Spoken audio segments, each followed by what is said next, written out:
সালামু আলাইকুম, সবাই কেমন আছেন?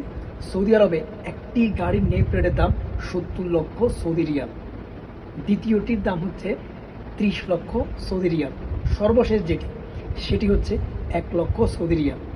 এটি বর্তমানে নিলামে উঠানো হয়েছে গতকাল থেকে বৃহস্পতিবার, অর্থাৎ আগামীকাল সন্ধ্যা পর্যন্ত। আপনার হাতে যদি টাকা থাকে কিংবা আপনার কাছে হিউজ পরিমাণ টাকা থাকে, আপনি সৌদিতে যদি অবস্থান করে থাকেন, তাহলে আপনি অ্যাপসারের মাধ্যমে মরুরের ওয়েবসাইটে গিয়ে সেই নিলামে আপনি অংশগ্রহণ করতে পারেন। প্রথম যে নেম প্লেটটি সেটি আপনাকে ৭০ লক্ষ রিয়াল থেকে নিলাম শুরু করতে হবে, অর্থাৎ দর কষাকষি শুরু করতে হবে। দ্বিতীয় যেটি সেটি হচ্ছে 3 মিলিয়ন, অর্থাৎ ৩০ লক্ষ রিয়াল। ৩০ লক্ষ রিয়াল থেকে আপনাকে দর কষাকষি শুরু করতে হবে। এবং যেটি লাস্ট সেটি আপনাকে ১ লক্ষ রিয়াল থেকে দর কষাকষি শুরু করতে হবে। এরপরে আপনি যদি সেখানে সবাইকে হারিয়ে আপনি নিতে পারেন, সেটা এবার কত রিয়াল পর্যন্ত যায় সেটা একমাত্র আল্লাহই ভালো জানে। আসলে কথাগুলো শুনলে কেমন যেন মনে হয় যেন অদ্ভুত। আমি আসলে ছোটোবেলা থেকে শুনেছি আরবের মানুষগুলো অনেক উচ্চবিলাসী হয়ে থাকে, কিন্তু শুধুমাত্র একটি নেম প্লেটের জন্য যে এত লক্ষ লক্ষ রিয়াল তারা খরচ করে, সেটা আসলে আপনি যদি সচোখে না দেখেন আপনারা বুঝতে পারবেন না।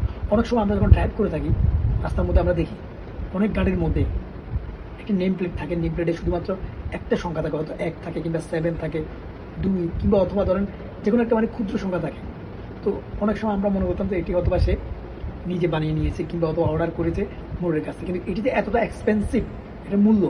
একটা নেম প্লেট দিয়ে কিন্তু আপনি অন্তত 15-20টা গাড়ি কিনতে পারবেন, যেখানে রোজ রয়েজের মূল্য কত টাকা সেটা আপনারা ভালো করে জানেন। কিন্তু একটি নেম প্লেট দিয়ে এরকম রোজ রয়েজ অন্তত 2-3টে কেনা যাবে, সেটাও তারা পরোয়া করে না। তাদের যে সামর্থ্য রয়েছে, বিলাসিতার যে সামর্থ্য রয়েছে সেটি প্রদর্শন করার জন্য। তো যাই হোক, এটা তাদের কালচার ভাই। আমরা হচ্ছি কোনোরকম নর্মাল মিসকিন মানুষ, এখানে পড়ে আছি। আমাদের দেখার সাধ্য আছে, কেনার সাধ্য নাই। ওই যে কথা আছে না, স্বাদ আছে সাধ্য নেই।